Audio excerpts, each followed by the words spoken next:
Hello everyone, my name is Veronica Schiariti. It is a pleasure to share this presentation with all of you.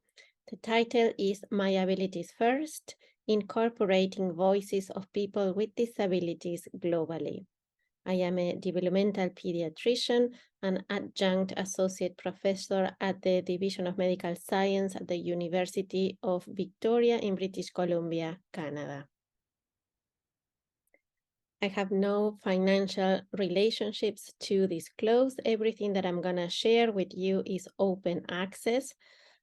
Just to clarify, I am a member of the board of directors of the American Academy of Cerebral Palsy and Developmental Medicine. I am a founding member of the Latin America Academy of Child Development and Disability, and I am also a consultant for UNICEF. In this presentation, I express my opinions and perspectives. The future and the goal of this presentation and the entire project is to share my abilities first around the world. The frameworks that will guide this presentation and the My Abilities First project is the International Classification of Functioning, Disability and Health, the ICF, and the United Nations Convention on the Rights of the Child. Just to put the presentation in context, the ICF has a biopsychosocial framework promoting a positive language in research and in clinical practice. And the key concept is functioning, which results in an interaction and a dynamic interaction between body structures and body functions and activity and participation. And which is important to highlight in this presentation is contextual factors, so environmental factors and personal factors. The environment that the child and the family live has an interaction of different factors, and families are really important, friends, adaptations of the environment, and as a healthcare team, we can be facilitators or barriers, and this presentation is to highlight what is important related to the language that we use and the positive language that we use in every interaction in disability and in healthcare context. Why is important the ICF? Again, encourages the identification of strengths, abilities, and functional goals, promoting abilities-oriented approach. And it's really important to take in consideration the patient values and patient preferences, and again, meaningful research questions, use of proper terminology, that means use positive language, relevant, and participation from design to dissemination of every project and every program that you create. So let's focus on the project My Abilities First.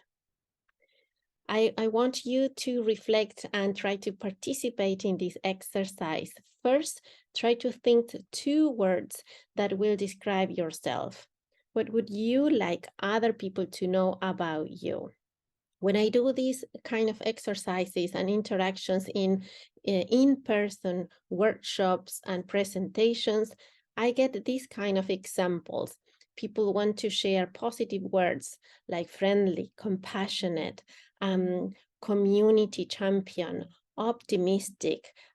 People want to share that they are caring and empathic and they are good leaders. But then if we ask people to think about, and again, 2 words that will describe disability or the words that you use when you're writing a report related to a child, or when you're writing a research paper, or when you are doing a presentation related to disability, we use a different language. And when I ask people to describe that language, these are some of the words that they will share. And we can see in reports and in clinical records: need, challenge, limitation, problem, delay, barriers. Most of these words have negative connotations. So the reflection here is like try to compare like why we use different language when we're talking about ourselves and when we're talking about disability. So why is important to use a positive language? In clinical practice, assessment and evaluations, applying an abilities-oriented approach ensure personal empowerment.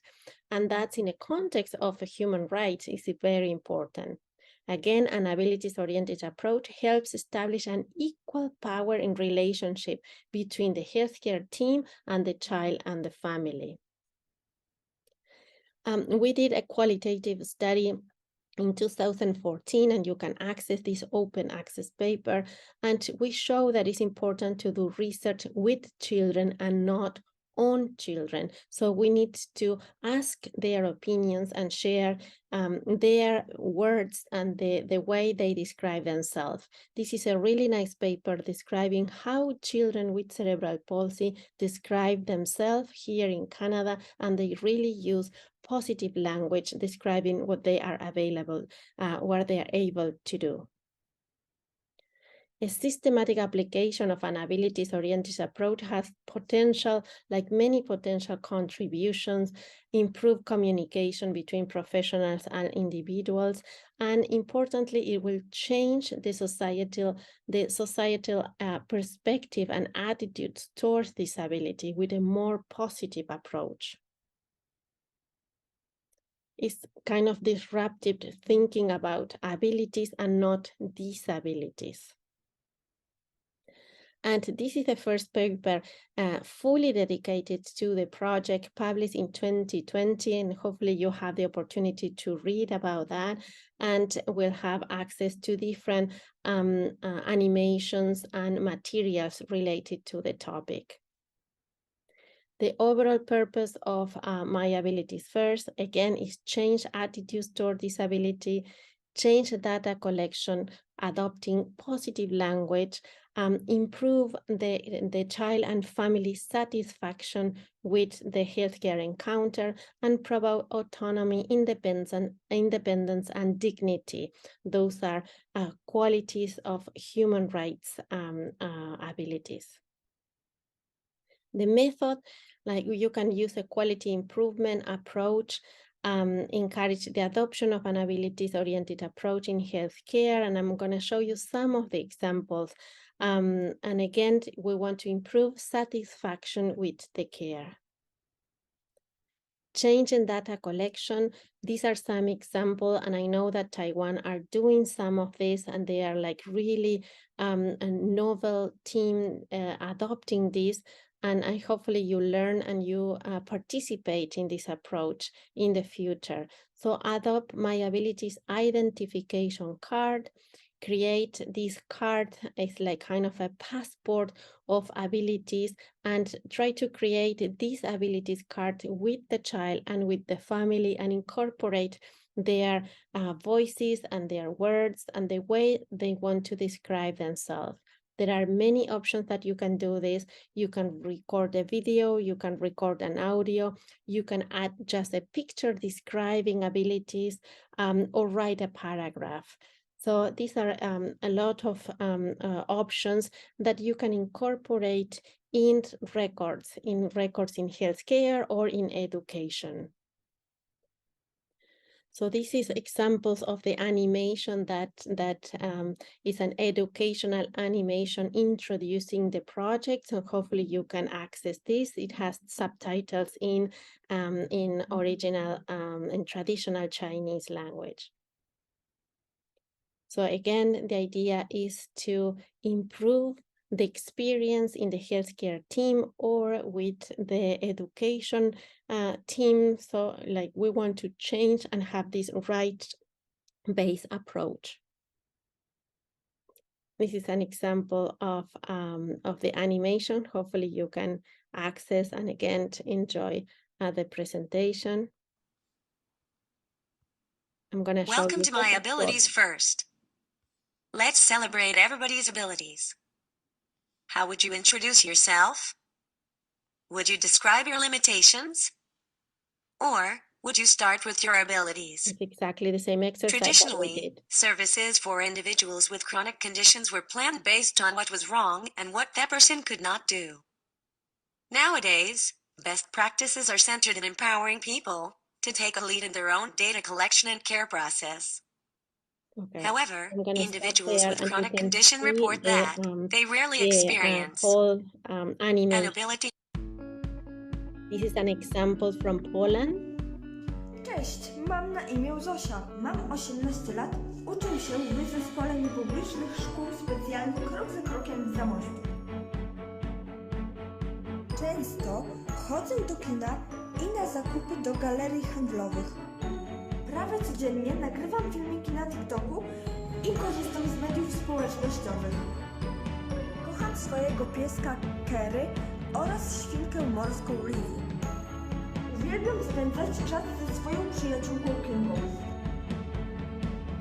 Lubię podróżować. Moim największym marzeniem jest odwiedzić Los Angeles. W przyszłości chciałabym zostać mecenasem. Dziękuję za uwagę i pozdrawiam. So this is just a short example of how to create My Abilities First identification card. So this young lady, she described herself, positive words, what she really enjoys to do, her expectation for the future, and the context. So she mentioned her friends. It's really nice to have these kind of videos attached to the healthcare record, or the forms and the information on the educational system, so they can see exactly what are her expectations and perspectives. Actions required to adopt My Abilities First, education, these kind of examples, these presentations and workshops, and hopefully you can disseminate, learn about this, and teach others about this approach. Create My Abilities identification card, and I show you some examples, and include abilities identification cards again in your records, systematic ways of recording abilities. Ask the members of your team to review the materials about My Abilities First, and have an opportunity to teach the entire team that work with you, other professionals, other colleagues, your students, your trainees, and the families that you provide services to. And of course, it's important to ask them a short questionnaire about the before and after experience of applying My Abilities First.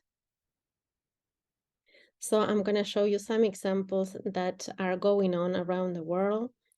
And this was created in Canada, and there are different countries using this. I want to celebrate the team in Taiwan. Professor Liao, is really amazing to see how Taiwan has progressed and have different ways and platforms to disseminate the projects, and a lot of support. So I'm really happy to see how they are advancing with this, and they created their own manual adapted to the culture of Taiwan. So it's like really great to see the progress, and I want them to keep growing and sharing the contributions in the country. There are other examples in Brazil, in Poland, and you have seen some examples. So there are different groups around the world really moving this project forward. And it is important to show that even Ukrainian refugees with disabilities who move from Ukraine to Poland are using My Abilities First. Share interest and hope for positive change. That's the goal of the entire project. And lesson learned is important to really work with the families, and I show you an example. And you need support from your networks and from the leaders in your organizations. We need to keep educating the rest of the world and do advocacy for rights, and using positive language is really a human right. in healthcare. And I think that communities, the society is ready to adopt My Abilities First. The significance My Abilities First will empower children and families to take a lead in their own data collection, so showing positive things about themselves. And focusing on my abilities, it's important to change the perspective and support healthy life trajectories across the lifespan and achieving fulfilling lives. So it's really important, not only for children, but for everybody living with a chronic condition. This is the message: concentrate on abilities and not on disabilities.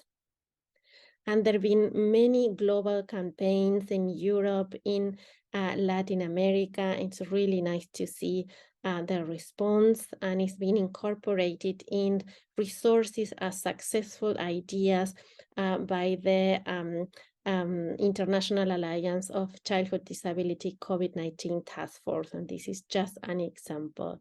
So thank you very much. There are many resources that you can access, and I hopefully you enjoyed this presentation.